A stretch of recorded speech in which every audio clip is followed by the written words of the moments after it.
salam sejahtera. Kali ini saya ingin mengulas tentang laporan yang menyatakan pasaran saham kita di Bursa Saham Kuala Lumpur adalah di antara yang tercorot paling rendah di dunia. Ini melambangkan keyakinan pelaburan dalam dan luar sangat rendah. Oleh yang demikian, kita dapat lihat prestasi ekonomi juga terkait. Saya setuju bahawa pasaran saham bukan semata-mata petanda mengukur kekuatan ekonomi. Kekuatan ekonomi melihat pada bursa saham, melihat juga tahap pelaburan.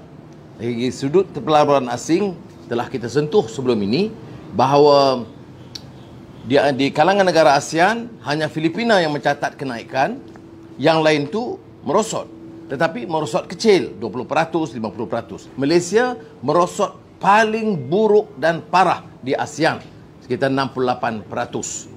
Tetapi kenyataan Menteri Kewangan masih, kita yakin ekonomi kita masih dapat dipacu dan 6.5 hingga 70%. Ini saya fikir kenyataan yang tidak munasabah, tidak jejak kepada kenyataan dan di bumi nyata, dan mesti di awang-awangan dan di kayangan. Baik. Perkara keyakinan ekonomi ini juga bersangkutan dengan keyakinan terhadap pentadbiran pemerintahan negara. Apakah semuanya salah COVID-19?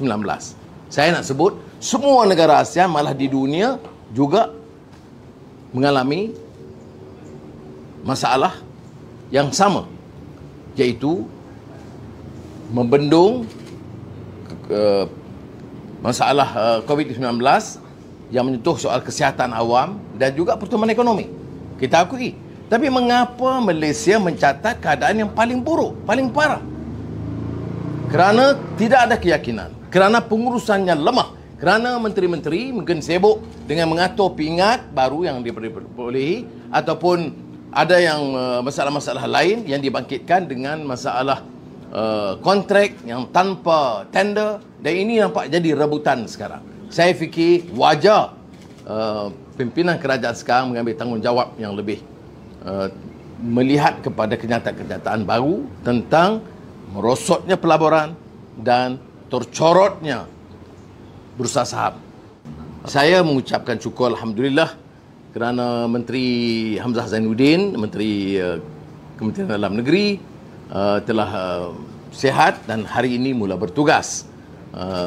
Dan saya juga turut mendoakan bagi semua pesakit-pesakit, sama ada COVID-19 yang lain, dapat diberikan kesihatan dan al-afiyah. Cuma kenyataan awal beliau itu agak pelik. Dia kata saya dan beberapa orang lain akan disiasat kerana menghasut dan menghasut rakyat dan mendesak Yang di-Pertuan Agong. Pak Menteri, baca kenyataan kita dan surat kita kepada Kebawah Duli Yang Maha Mulia, Paduka Baginda Yang di-Pertuan Agong. Apa yang kita sebut? Merayu, memohon, ihsan dan kebijaksanaan. Tak faham bahasa ke? Memohon, merayu itu meminta ihsan, kebijaksanaan, tuanku, menimbang. Apakah itu bunyi desakan? Apakah rakyat biasa? Jangan fikir ke saya sebagai ketua pembangkang. Rakyat, tukang cuci, barisan hadapan, pekerja biasa tak boleh merayu kepada Yang Pertuan Agong meminta supaya mempengaruhi keadaan, memperbaiki keadaan, hal-hal yang kita tidak setuju. Apakah tanggungjawab rakyat mesti sokong semua tindakan kerajaan? Yang kita bantah itu keputusan Perdana Menteri dan Jemaah Menteri. Itu pertama. Yang kedua, harus diingat bahawa yang bersetuju itu 114 orang tetap dan mungkin sampai 115. Maknanya majoriti ahli parlimen yang membuktikan Perikatan Nasional hilang majoriti. Sebab itu parlimen digantung. Sebab kalau diadakan parlimen yang menentang atau minta dikaji semula darurat dan terutamanya penggantungan parlimen itu. Itu isu ya, yang berkaitan, iaitu penggantungan parlimen itu majoriti. Ya. Jadi sepatutnya menteri teliti hal ini. Tak payah ugut kita. Ya. Ugut undang-undang apa? Saya nak tanya, undang-undang apa dalam negara kita, peraturan perlembagaan mana yang tidak membolehkan rakyat memohon ihsan kebijaksanaan dari Tuan Agung dalam apa-apa perkara pun. Dan untuk sekadar mengugut satu atau dua tiga orang itu juga tidak menasabah.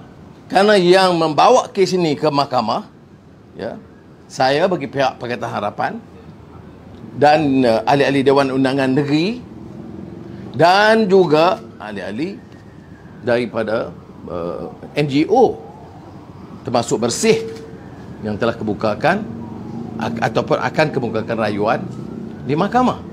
Apakah mengemukakan fail petition di mahkamah itu juga dianggap menyalahi undang-undang?